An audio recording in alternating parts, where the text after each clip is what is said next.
Well, that was a very interesting day's cricket, wasn't it, Jay? We've got lots to talk about because it all started early on UK time. It was about what 9 o'clock was it UK time in the morning, with England winning the toss, and they were very happy to be batting first, but didn't quite go to plan, did it? I think it was just completely unbelievable performance. Really, I thought England would do a lot better than that, but being bowled out for what 112 in the end, it wasn't what we would expect. Where did it all go wrong? Do you think? Do you think Ishan Sharma with the new ball and Bumrah they started well? Do you think they just put the pressure on England? Do you think? Yeah, exactly that. Yeah, I mean, firstly, I was just surprised by the selection we went. As you know, I thought Siraj would have started instead of Sundar. Yeah. So, and when England won the toss, yeah, I thought India were in for it. Really, I thought England would have posted a massive score, and India would have struggled to chase that. But yeah, I think it's just the bowlers, isn't it? I mean, yeah, just it's quite a bizarre test match so far. Yeah, I'm shocked, really, really shocked, and I'm not shocked with the way India have bowled. Really, I'm more surprised with the way England have batted because when they were batting, they just seemed a bit. They didn't have any proactiveness, did they? Do you see like the way they were getting out? They were caught on the crease a bit, I thought, and a lot of those LBWs, they were kind of just stuck on the crease and not moving their feet enough.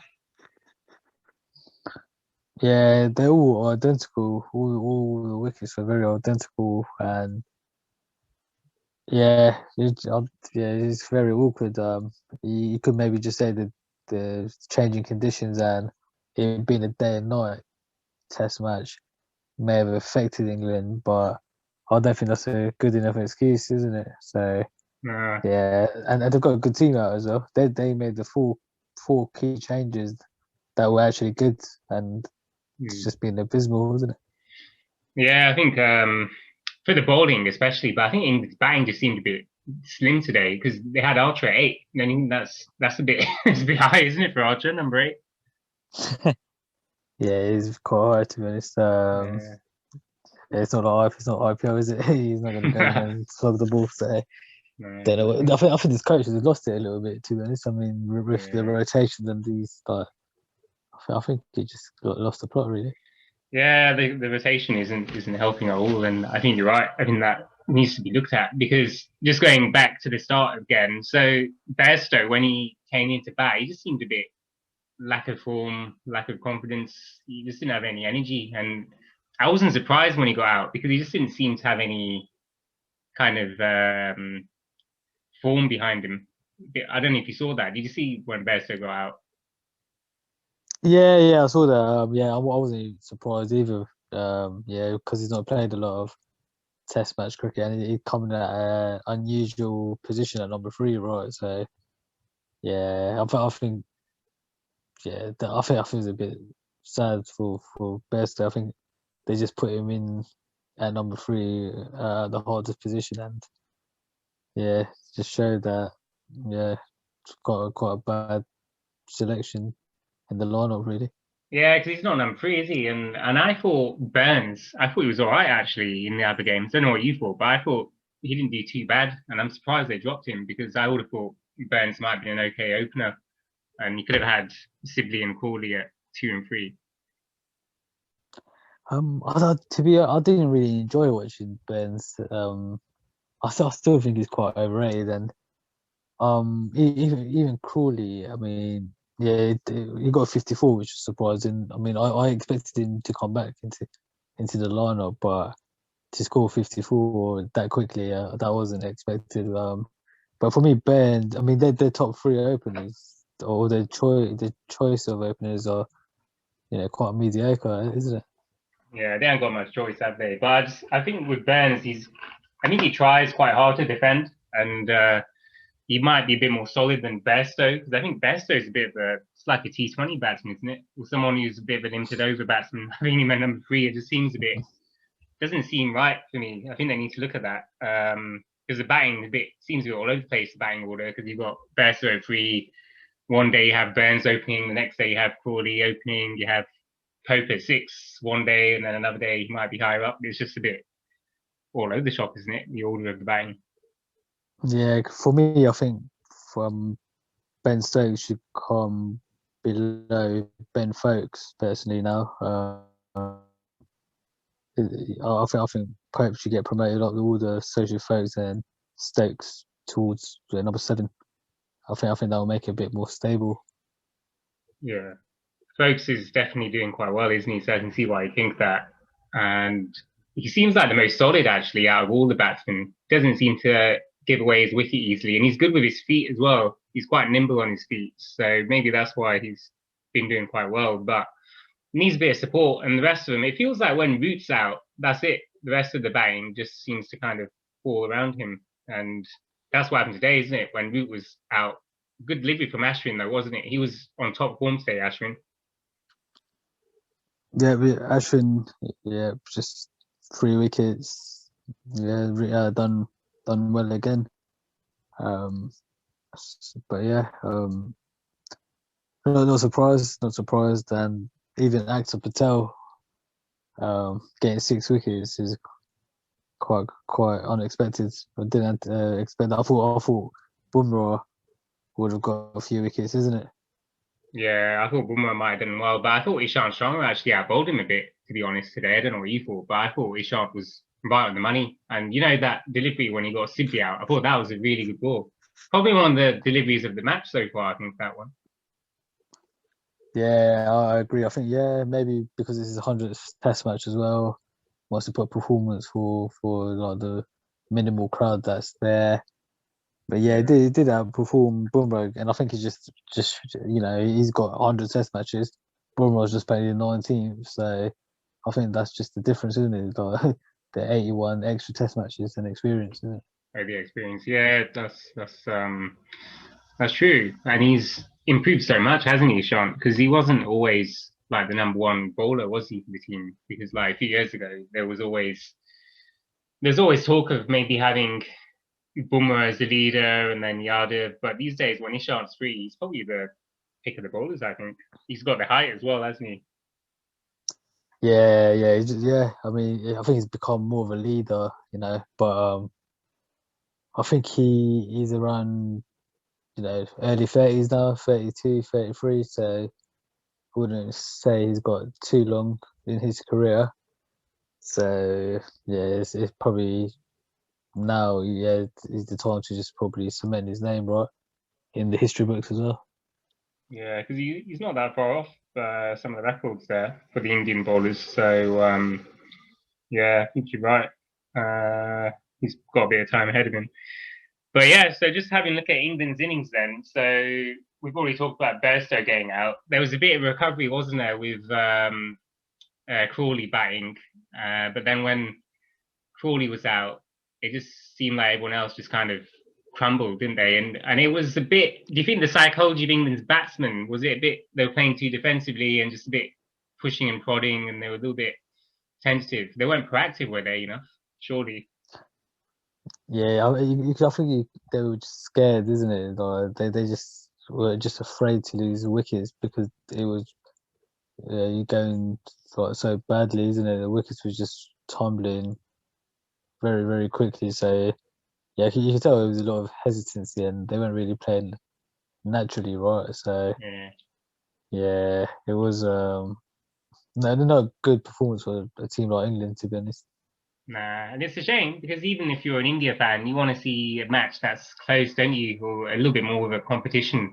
And when you have a team batting first, getting bowled out for 100, it just makes it a bit. You just kind of think, yeah, it's a bit one-sided. It's all one-way traffic, and that's kind of the feeling I was getting. You know, when England were like 8 down and for about, I think they were about 100 for 8 or something, or 98 for 8 or something like that, and you just kind of felt like the match is over already, and it's hard to see England coming back in this because in the second innings, Axar Patel and Ashwin are just going to be even more challenging, aren't they? Because they get a lot of natural variation off the pitch. I don't know if you noticed that because the commentators kept going on and on about it. Yeah, I think you're right. I think it's going to get even worse for England, with the spinners further down the test. But Ashwin's always had that natural variation, are very adaptive to conditions. And same for Axel Patel.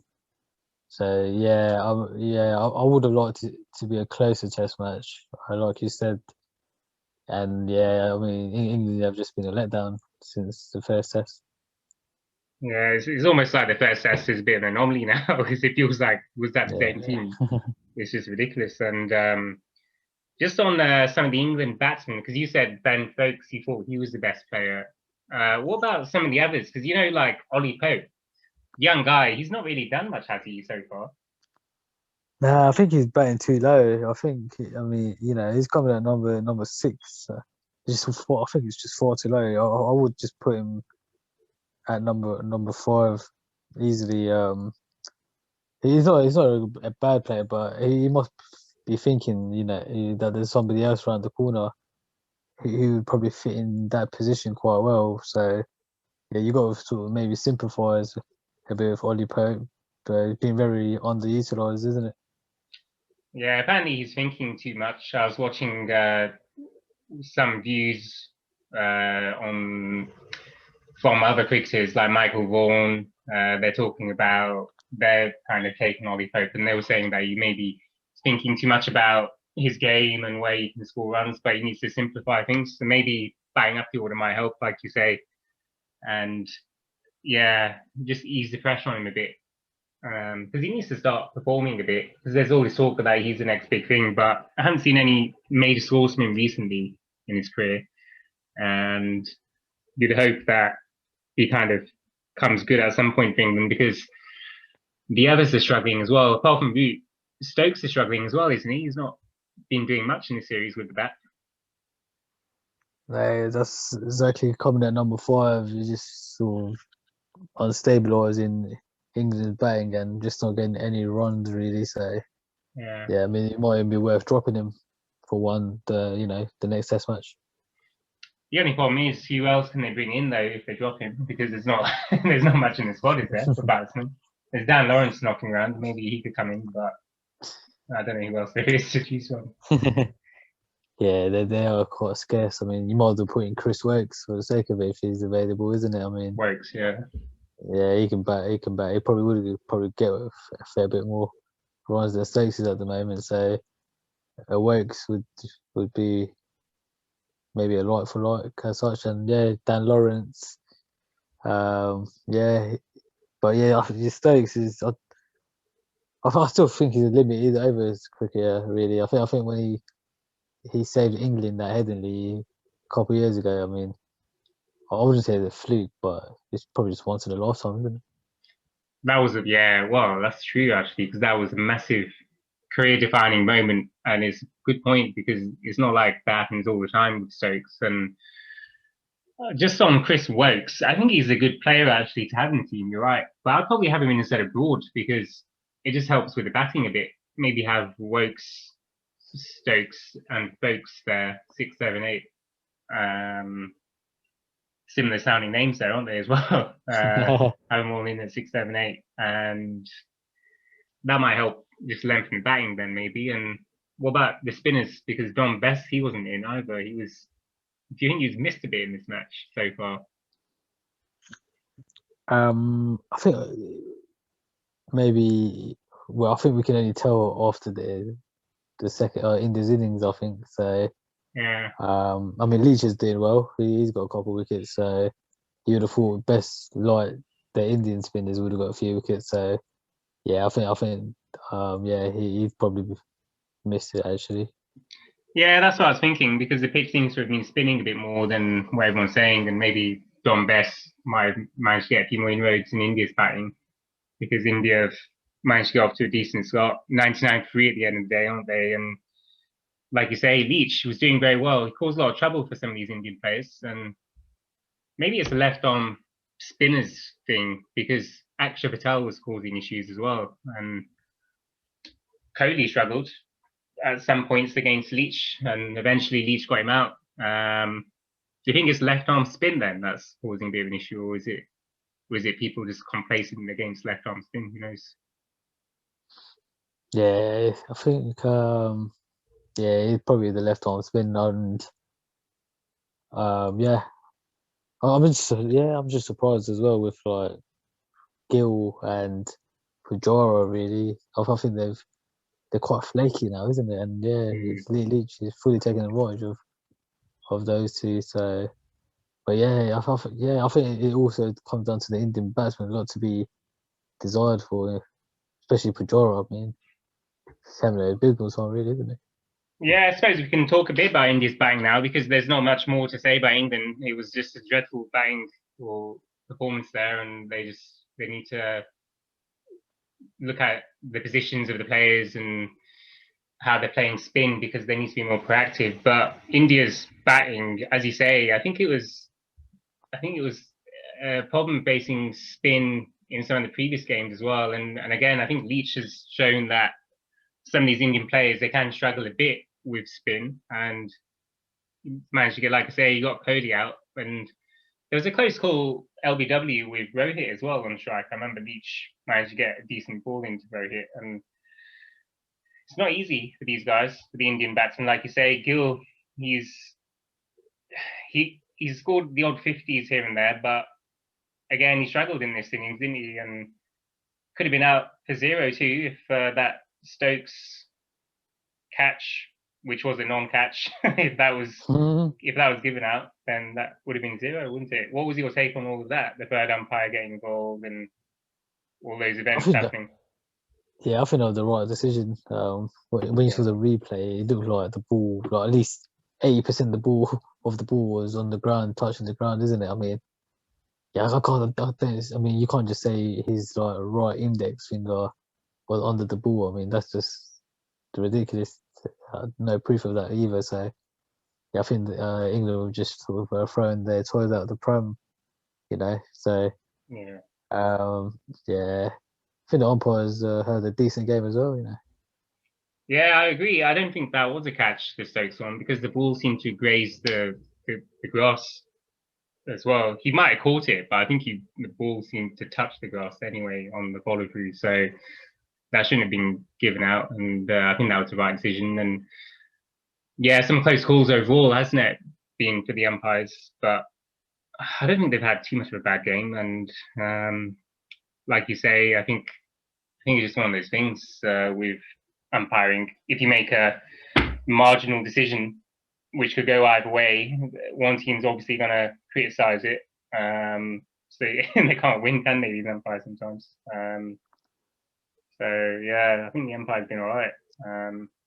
But what were you saying about Pujara? You think he's struggled a bit in this innings and other games, or Yeah, yeah.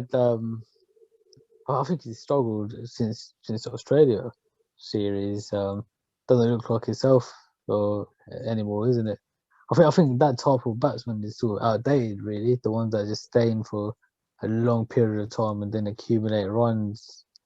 Yeah, mm, I know it worked well for India against Australia in the fair test, but I think in this day and age, that type of batsman is probably sort of outdated, isn't it? yeah, I personally think that someone like Rahane will be good at number 3, to be honest, because I think he's a bit more proactive and he's somebody that will keep the runs flowing. So I agree a bit with Pujara. I think he can't just kind of completely defend and do nothing and expect to just survive. I think he needs to be a little bit active. And the problem with the way he bats is if it doesn't come off, it looks really bad because he's used up a lot of deliveries and he's not scored any runs. But if it works, then it comes across as very good because he survived and helped the team.